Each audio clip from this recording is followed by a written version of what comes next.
Hello, all sentient beings, and welcome to Transmission's Alt Mode, where we talk about all news, comics, and media related to thee.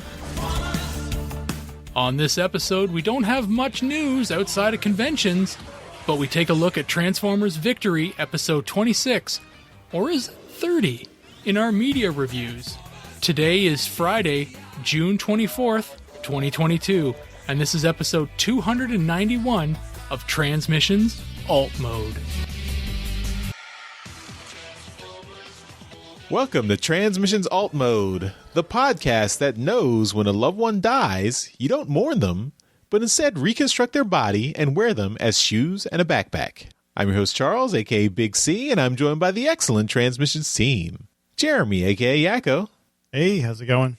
The amazing and awesome producer and editor Mike. I didn't realize you were going to go that road with the intro, and now I'm fucking grossed out. It's okay if you're a robot. I hope so, because I'm imagining wearing someone as shoes, and that is just disgusting.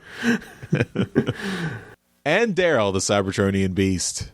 I mean, they'd be stylish shoes and a gun backpack. Let's talk Transformers.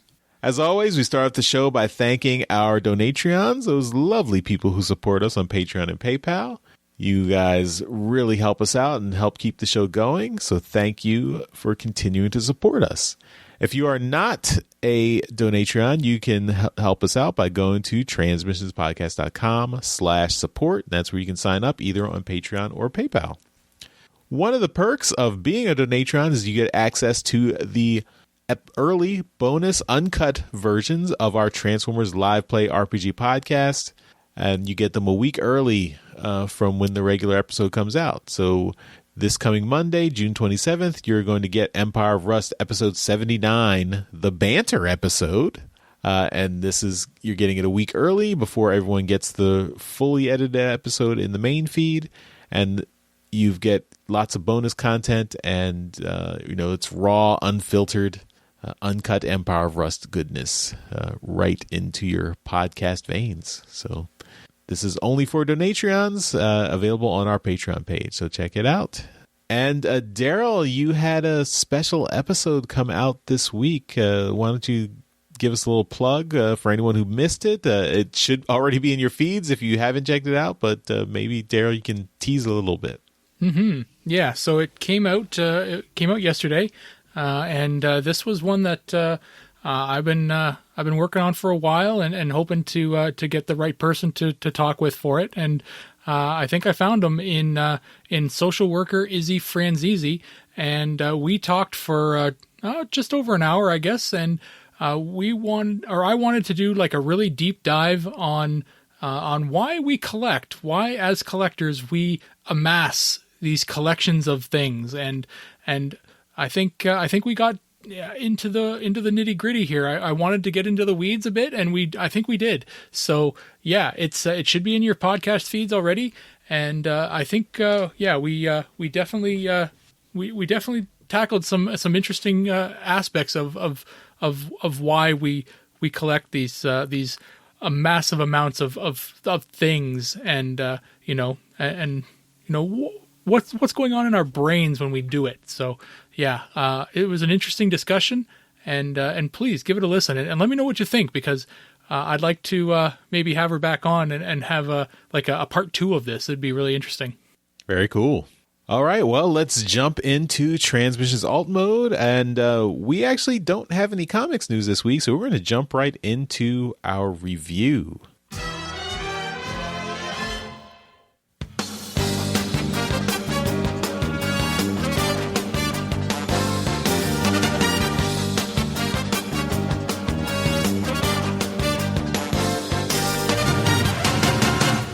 All right, and if that didn't give it away, then I'll tell you right now, we are doing Transformers Victory as a review this week. Jeremy and Charles, they were lazy this week and said, Darryl, you do something, so I'm going to do it. And we're going to do a cartoon episode, and it is Victory episode apparently 30, but I had it down as 26. because Charles informed me that there are 4 clip shows that are not in my bunch of episodes. So there you go. Interesting. But so this is The Tide is Turned. The Ultimate Weapon, The Victory Unification is the title of this episode. And I picked this one. It seems to be fairly relevant because this is the first time that Star Saber and Victory Leo combine into Victory Saber. So I wanted to pick this one because I felt we got the Victory Saber coming with the HasLab project, and I thought, you know what, let's do this. So we're going to jump into to this one right now. So we start off Victory as a show. It's 2 minutes of intro. I wanted to start that off right at the beginning. You get the music that we just had there. That's a very quick little clip of it, but there's a full 2 minutes of that song, and then a little bit of preamble about the episode you're about to watch. This show actually spoils a lot of the episode before you actually watch it. Now, previously on Victory, Jinrai has died after a battle with Thesaurus. But fear not, because Perceptor, Wheeljack, and Minerva have a plan to rebuild Jinrai into a new body with new troops to command. Wait, that's wrong.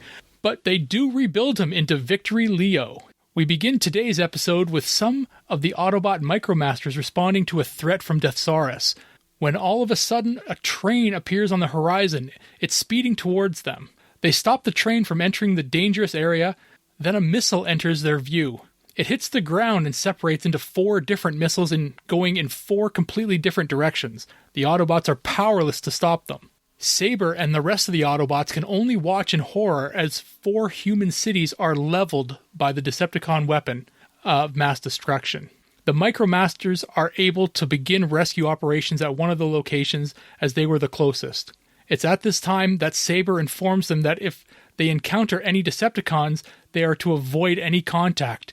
When questioned why, Saber informs them that Deathsaurus mailed them a VHS cassette, and on it informed them that his new super smart missile system orbiting Earth, and that it could detect any Autobots that were interfering. Thesaurus went on to say that his new system would fire on more human cities if his troops were not allowed to perform their work uninterrupted. We then join the Decepticons, specifically the members of the Breast Force Combiner team, which make up the Gestalt Lyokaiser. They're the cons tasked with retrieving the energy from this oil refinery plant and returning it to the Thesaurus. At this point, we catch up with the Autobots, who have made a startling discovery. Victory Leo is on patrol near the same oil refinery and doesn't know of Thesaurus' threat against the Earth. Saber quickly sends the 3 Brain Masters, the team who combined to form Road Caesar, after Victory Leo to find him and inform him of Thesaurus' evil plan. Just then we see that the Brain Masters' efforts will be of no use, as Victory Leo has smelled the stink of the Decepticon hooligans and is about to engage. The Decepticons don't recognize him, but can see that he's an Autobot. Leozak calls Victory Leo a fool and says, "I take it you don't know about Thesaurus' warning." He doesn't. So Leozak fills him in. Victory Leo believes this to be a bluff and fires on Leozak. And just as the battle is about to start, the Autobot Brain Masters arrive to break it up. They inform Victory Leo that the threat is in fact not a bluff, and he must leave now. Back at the base, Saber is trying to figure out how he can increase his top speed as to get to the orbiting missile launcher before it has time to launch another barrage. And he thinks he's figured out how. We return to the oil refinery to find all the Autobots there now, just watching the Decepticons load the energy up for transport. They mock the idle Autobots as they sit pretty under their threat of planetary destruction. Just then Saber arrives and transforms into Star Saber, and he intervenes as Victory Leo takes another swipe at Leozak. Star Saber pleads to Victory Leo to work together, as they are stronger together than apart. Victory Leo agrees, and Star Saber transforms into jet mode, and Victory Leo transforms into a third mode that attaches to Star Saber, increasing their speed, and they blast off towards Deathsaurus and the orbiting missile launcher. Deathsaurus gets word that Star Saber is on his way, but is confident in his missile system to shoot towards Earth before he arrives. but Thesaurus can't believe the speed that Starsaber is closing in at. Thesaurus starts the firing sequence, and Starsaber transforms into Victory Saber. Thesaurus leaves the space station in an attempt to give his missile system more time, but it's of no use as Victory Saber is covered in plot armor and overpowers Thesaurus easily and destroys the orbiting missile launcher. With the combination of Starsaber and Victory Leo, the Autobots now have a powerful weapon in the fight against the Decepticons. And that ends the episode. I enjoyed this episode. I thought it was great. We get the combination of Victory Saber in both alt mode and robot mode, and it's great. This was a episode to sell the toy for sure. You had this brand new. It was released in Japan as a double pack, you could get Starsaber and Victory Leo in one box, and this would definitely have sold that. You got both the Brain Masters and the Breast Force in this episode. Now, unfortunately, they didn't combine. I was hoping that they'd combine and fight each other, once Victory Saber left, but they didn't. You got Deathsaurus at the end fighting Victory Leo. It was a all around a great episode. Lots of stuff and some fantastic animation with the cities being destroyed in the beginning part of it. Now, obviously, this is a episode that has been subtitled, so you got to read it. And frankly, I think that's probably better for watching these Japanese only episodes. But let's start with Mike. What did you think about this episode? First thing is the animation. I absolutely love the quality of the animation on the Victory series. I think that as far as G1 cartoons go, this is easily the best looking cartoon throughout the all 6 years of the Japanese series, because it seems to kind of reach maturity with it, and it's just very good looking, especially the opening intros. And I get that they put a lot more work into the opening scenes of the show than they would just kind of like the kind of meat and potatoes of each scene, but like the openings for it just beautifully animated, very well drawn, very well lit. It's very, very good looking. As far as the plot for it, it was okay. It was certainly a interesting story that they were telling. It does feel a little bit jarring to have Jinrai die and get rebuilt like the episode or not the episode before, but a few episodes back, and then all of a sudden like, oh yeah, he's just on patrol now. It's like, oh well, okay, you're here now. You're here. This is a thing. We're good. That's fine. The part that I think had the most issue with, and this is not even a significant issue. This is a little bit more of a nitpick, because this is what happens in pretty much any anime that you watch, especially like 80s and early 90s anime. The combination between the two of them is not explained as to now how they combine. It's just kind of given the like, hey, it's magic and now we can combine. It's like, I would have imagined both of you would need to have had some significant retooling to your bodies in order to allow something like this. But no, apparently Victory Leo can just, boom, pop his parts off and connect to a Starsaber at any point you wanted to. No rebuild needed, just boom, there he is, that's it, done. And both of them seem to have this instinctual knowledge of, oh yeah, we can do this, and here's how we do it. I would have liked a little bit more explanation as to why these two have the ability to combine all of a sudden. And, just give me something more than, oh, magic, that's it, done. But yeah, overall, I enjoyed the episode quite a bit. Animation was very, very good. Plot was okay. A couple little pieces here and there that need to be addressed, but otherwise, a good episode. All right. Well, I do think that the reason for their combination may have been addressed in previous episodes, especially with the ones where they were figuring out what to do with Jinrai. Because he didn't die on the battlefield. He was brought back to the base, and they were, they were trying to fix him, and then they decided he couldn't be fixed. So unfortunately, he passed away, and they said, well, we can use him, and we can. I'd have to watch the episodes again, but I think that there was a bit of dialogue saying, well, we can build him into, a character or somebody that can be used with Star Saber, or Supreme Commander as they call him in the show. But I'd have to watch that again. I'm sure somebody out there is probably listening to this and says, yeah, or no, that wasn't said, or yes, that was said specifically. But I think there was something there. As with these shows, with these episodes, you have to watch them in the sequential order to actually get it. There's not anything that you can't just watch one out of all these episodes to get all the plot. True. And true. That's how we're doing this here. We're just kind of picking one out of the bunch to kind of review.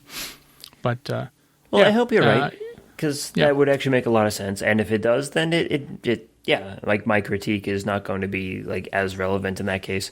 But I hope they did, because if they didn't, I'm still confused and I'm still kind of weirded out. Like, why is this possible? But yeah, I mean, if they did, even if it was just a throwaway line that says like, hey, maybe we can have him help the Supreme Commander. I'm like, all right, well, okay, cool, sure. Space magic, I get it. Jeremy, your thoughts on this? It's it's definitely a show that I know that you haven't gone through as much. I mean, I've barely watched any of it myself, and when you lose the English language ones, then you generally fall off a bit. So what was your thoughts on this particular episode? Yeah, well, this was my first full Victory episode to watch, like all the way through, and I enjoyed it. I thought it was easy to follow along. I'm used to subtitled shows. It's just I think I haven't been able to make it past the first handful of episodes of Headmasters, so I've just never looked at any of the successive series. But this was good. I might go back and watch some Victory stuff from the beginning. So I have more context in like the whole Jinrai stuff and everything. But just as a standalone episode, this you can easily tell what's happening, why it's happening. So just on a surface level, it was very enjoyable.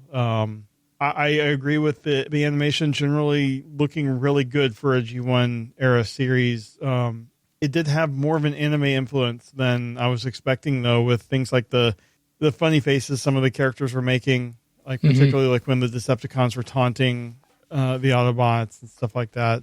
It was funny watching Deathsaurus basically use a phone handset as a communicator. that was completely unexpected, but but I really enjoyed it. Having no real context as to like who most of these characters are, but since I'm getting the HasLab Victory Saber. Now I'm more interested in finding out about the original characterization of Victory Saber and everything.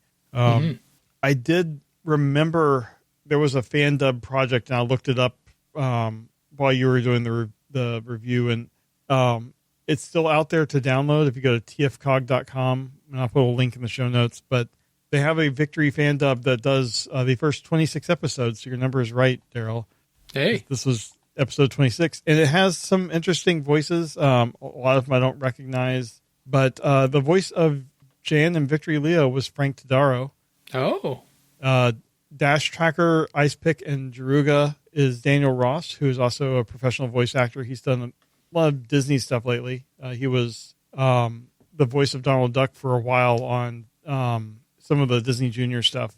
And then a guy named Chris Ho is Fix-It. Oh. Never heard of him. Yeah. So I thought that was interesting seeing those names. I'm probably going to pick up these because it'll be easier to watch, and maybe the kid will want to watch it with me.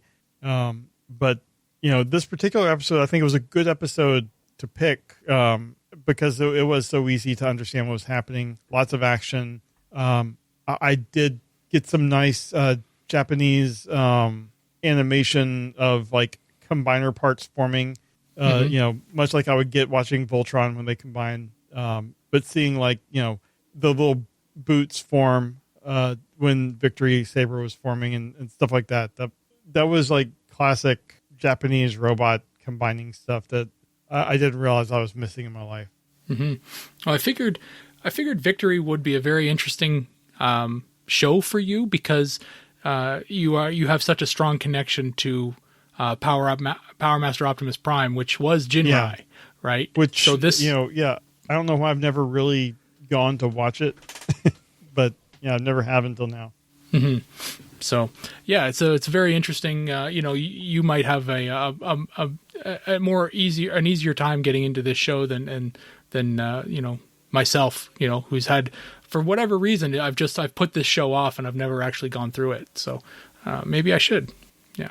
I actually did a wash through of this about a couple of years ago, like the Headmasters, Master Force, and Victory, and I think that of all of them, Victory was certainly the better looking one.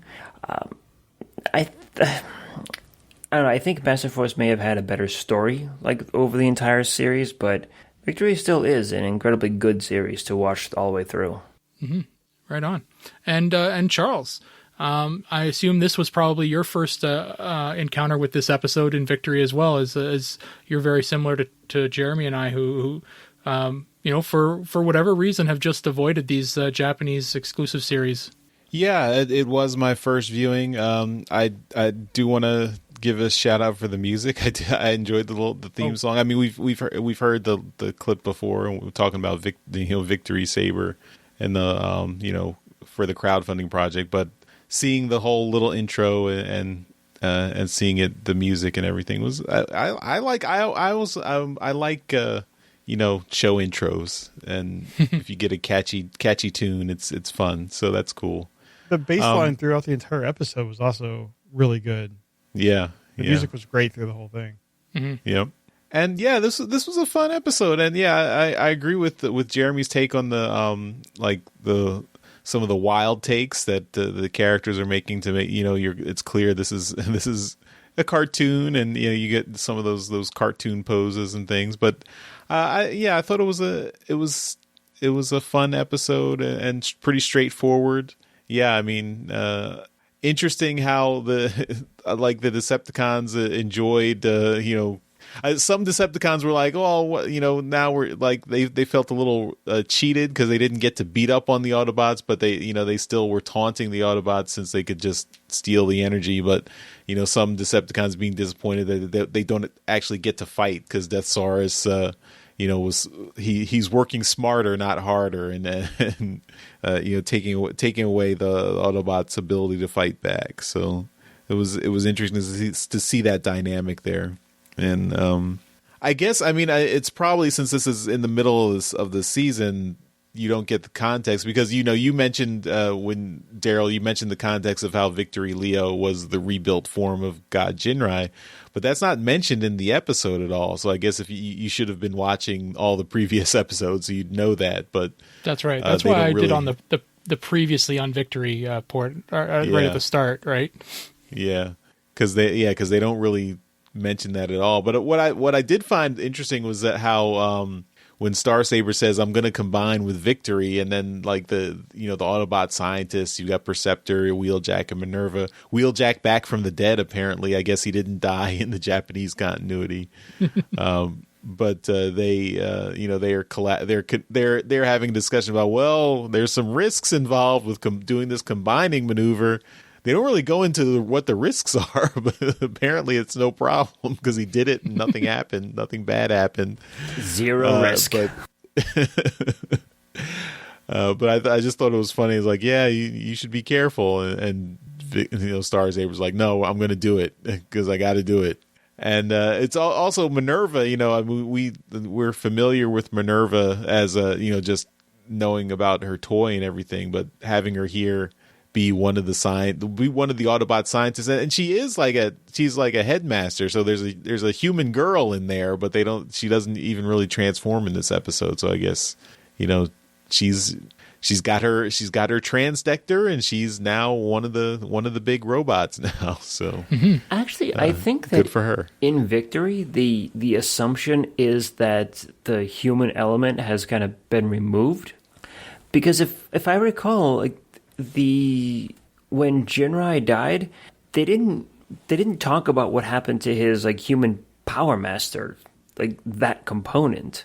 And I think the assumption is all of the headmasters and power masters throughout Master Force, the previous series, either they've been re-engineered so that they don't need people, and that presumably their personalities are now either, you know, copies of the people that they were, or brand new.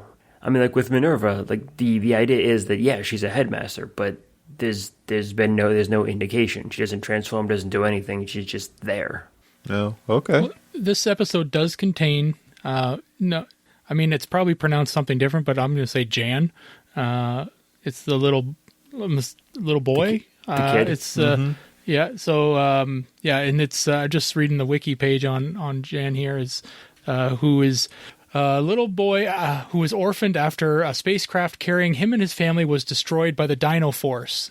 He was then adopted by Starsaber, who acts as his father. He is very protective of Starsaber and does not enjoy watching him go off into battle. So there you go. Yeah, so Jan was with the minicons or micromasters in this Micromaster rescue team, right? That's right. Yeah. So, and I didn't really mention it because his storyline was inconsequential. So, yeah, Irrelevant. yeah. But yeah, so I mean, there is a human element still in Victory. It's just it's Jan's. Yeah, it was funny seeing the Micromasters running around. They were definitely relegated to the B plot because they're just, like, one Micromaster he's like really pissed off. Like, we can't fight back. Oh, we just have to. We can do rescue operations, but we can't fight those Decepticons. I just want to fight, and it's like, aren't you on the rescue team? Why don't you? Isn't your job to rescue people? Why are you mad about that? Don't be mad, bro. Overall was fun, and yeah, maybe this is the gateway into more Japanese continuity. As long as I don't have to do all the episodes. This was a lot of words. I don't usually say this much in alt mode, so Usually you're asleep by now. I'm very much asleep or cruising other websites. You just Bow, chicka, wow, wow. Charles and I want to give you more of an appreciation of what we have to do with the comic reviews. Oh, I see. Okay. Well, I mean, are we trading? Are we trading what we do? Because I'll take your bank accounts, and you guys can spend what I spend. No, that doesn't seem like a good deal. Biggest Beast Wars fan. There you go. Want the title? Put up or shut up.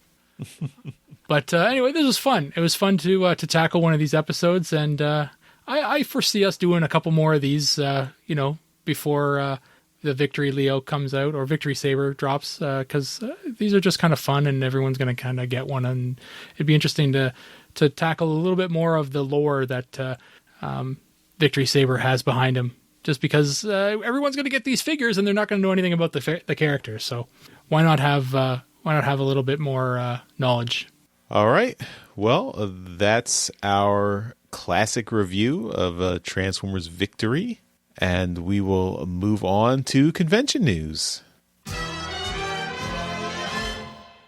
all right. Just a couple things here. The first one is TFNation has announced a mini con for March 25th, 2023 in Manchester, UK. We talked about this also on the toy show. So if you want to hear us go into more information about it, check that out. But I mean, in short, it's a one-day little smaller show in a different location that will give more people an opportunity to kind of, I guess, get a taste of TFNation. All other information like the exact venue, prices, everything like that are yet to come. But this is exciting news. Next thing we have TFcon Toronto, which is coming up in just a few weeks, July 8th through 10th, has announced that Livio Ramondelli is going to be attending. He is, comic artist on multiple Transformers things, and he has his new series that the name just flew out of my head. Kill-Lock. The Kill-Lock, yes. And that, I think the second volume is currently coming out. And Yes. also, our friend Jimmers is releasing at some point soon a soundtrack to a Kill Walk, just like he did with Respect to Prime. So I think that's awesome, and looking forward to seeing Livio again. He's a great guy to see, and I am really getting excited about TFcon. So that is all the convention news we got this week. All right, and that will do it for this episode of Transmissions Alt Mode. As always, we give a shout out to our Masterpiece Donatreons at the end of every episode because those are the folks who contribute to the show at our highest Patreon level, and we really appreciate them. So thank you to John 4X Lemvagood and Demon Tech 82. Also, we want to thank Mike for joining us this week.